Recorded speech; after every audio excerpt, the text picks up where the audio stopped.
ओम गण गणपते नमः। सभी श्रोताओं को नमस्कार। आप सभी का स्वागत है आपके चैनल अशोक वेदा में। श्रद्धा पथ चल रहा है, तो आज इस वीडियो में आपने जानेंगे कि अपने पितरों का पिंडदान कैसे करें, उन्हें प्रेत आत्मा से मुक्ति कैसे दिलाएं। तो वीडियो को अंत तक ध्यान से सुनिएगा। पितृ पक्ष के दौरान जिस तिथि को अपने पूर्वजों की मृत्यु हुई है उसी तिथि को पिंडदान करना चाहिए।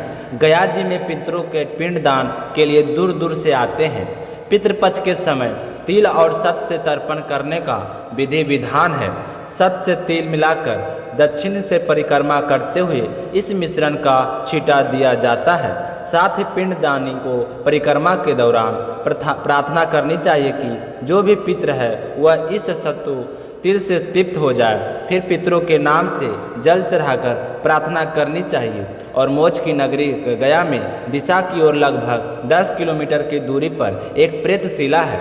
यह प्रेतों का पर्वत है। इस पर्वत का यम देवता का स्थान माना जाता है।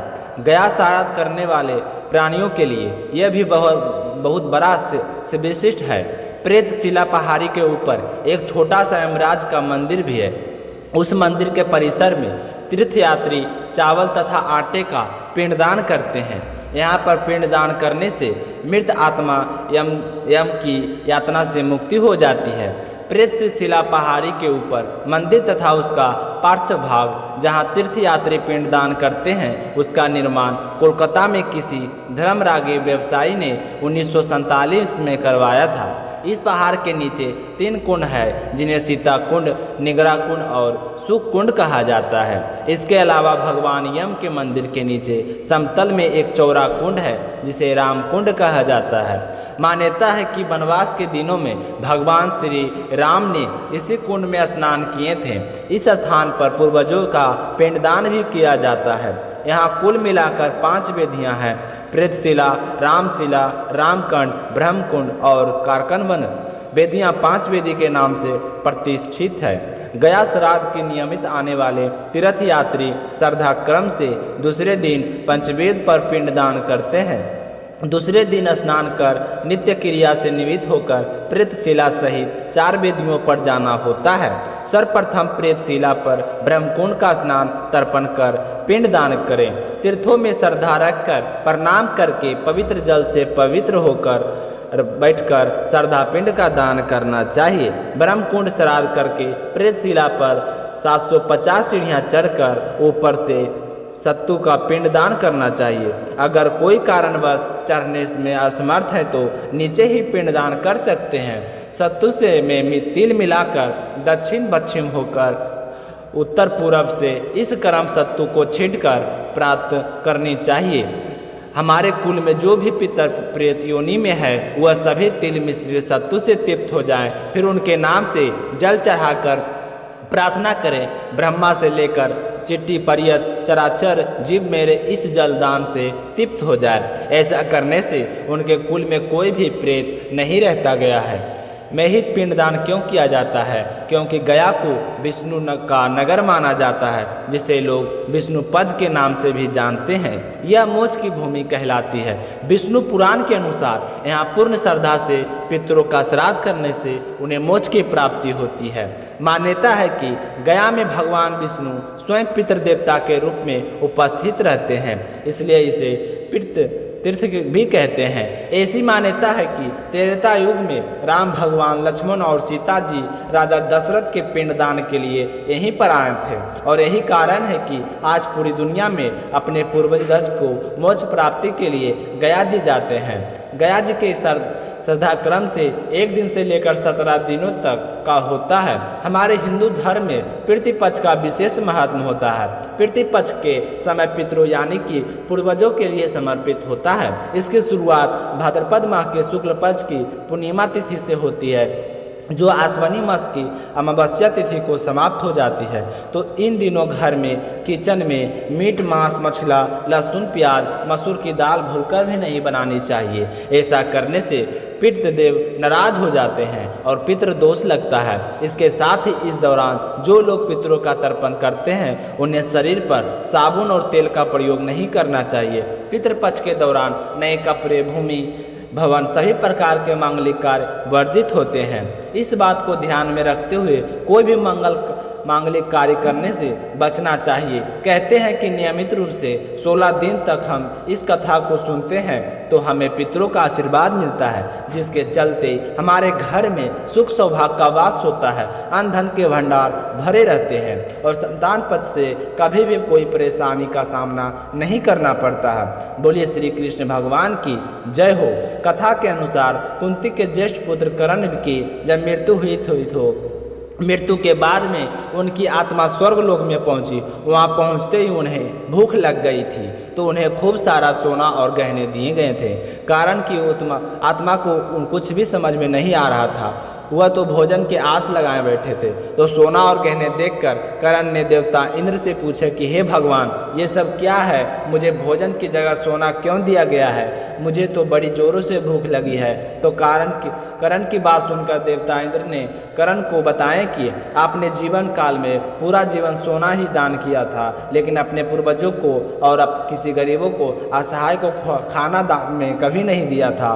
तो आपने जो दान किया है वही आपको मिलेगा। तो कर्ण ने इंद्र से कहा कि हे भगवान, मुझे इसके बारे में बिल्कुल भी ज्ञात नहीं था कि पूर्वजों कौन होते हैं, और इसी वजह से वह कभी कुछ दान नहीं कर सका और ना ही मुझे किसी ने बताया और रही है।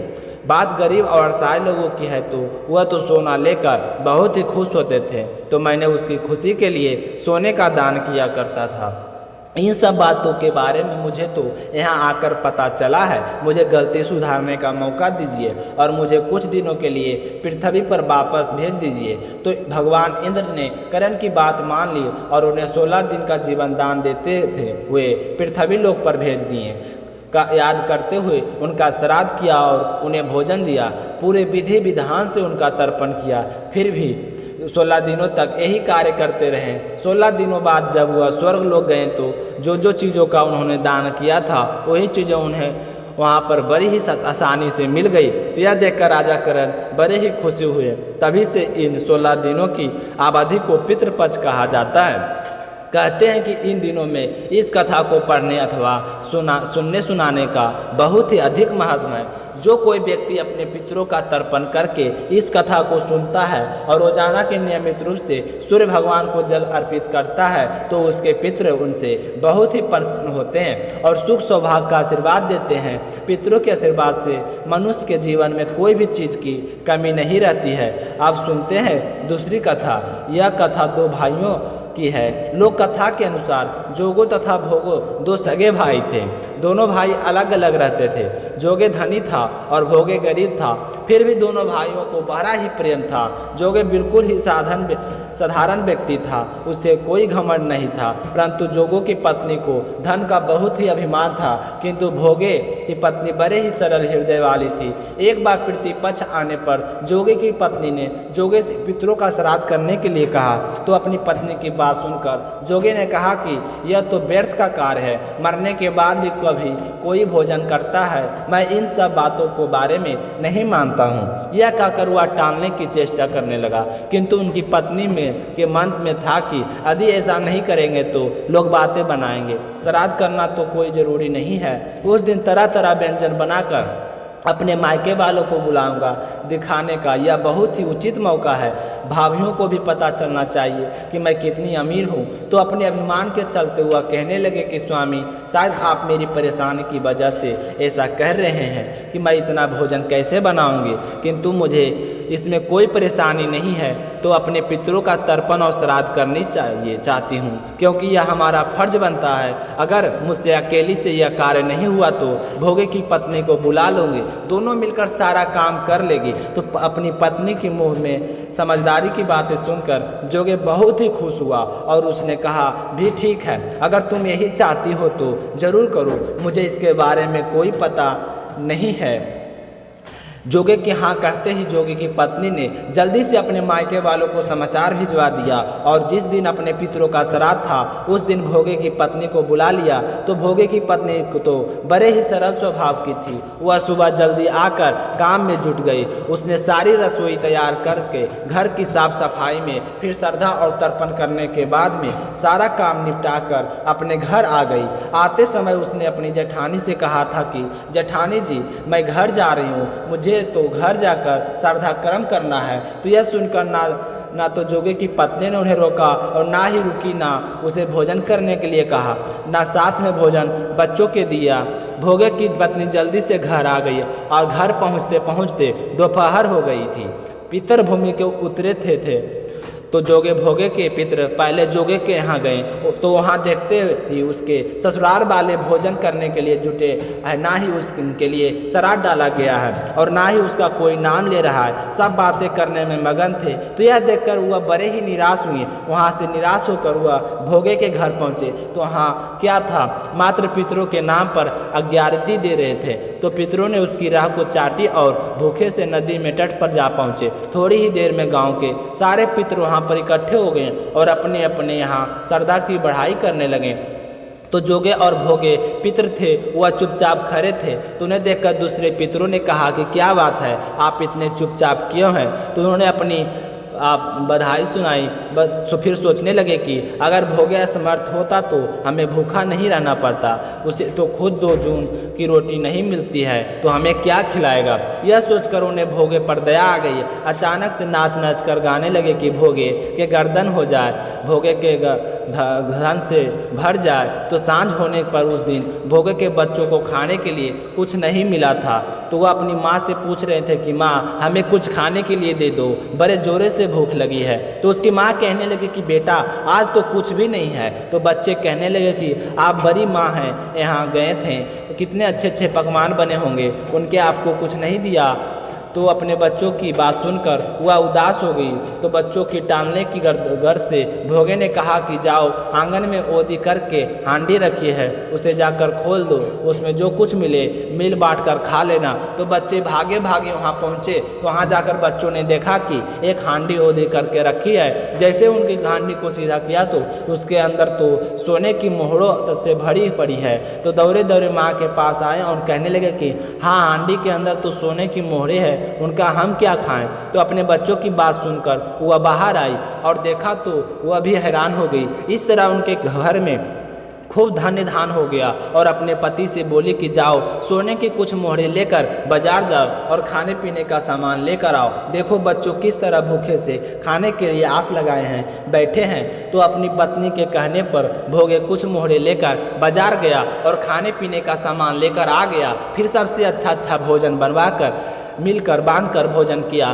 तो पितरों के आशीर्वाद से उनके खूब धन हो गया, मगर धन पाकर भी वह घमंडी नहीं हुआ। दूसरे साल वह जब पक्ष आया तो श्रद्धा के दिन भोगे की पत्नी ने 56 प्रकार के भोजन बनाए। ब्राह्मणों को बुलाकर श्रद्धा किया, तर्पण किया, भोजन कराया और दक्षिणा दी। जेठ जेठानियों को भी बुलाकर सोने चांदी के बर्तनों में भोजन करवाया। इससे उनके पितृपक्ष के बड़े ही प्रसन्न और तृप्त हुए।